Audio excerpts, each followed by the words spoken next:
কইলাম তো খামু না। আব্বাই আমারে কইছে রাইতে আমার লইগা মোরগ পোলাও আনবো। আমি ঘুমাই গেলে আমারে ডাক দিও, আমি ঘুম থেকে উঠা মোরগ পোলাও খাবো। আমার মোরগ পোলাও?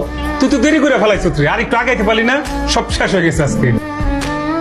কি কইতেছেন বন্ধু ভাই? আমি না কইলাম রাইটে আমি মোরগ পোলাও নিতে আমু। মনে আসছিল না রে ভাই, কাস্টমারের ভিড়ের চোটে একেবারে সব মুইসা নিয়ে গেছে।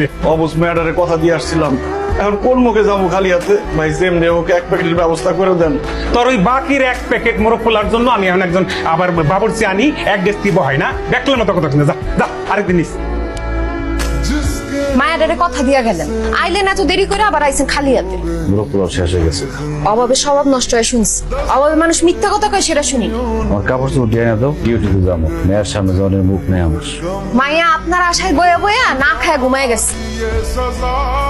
ফলে আমি না বয়ছিল কেন?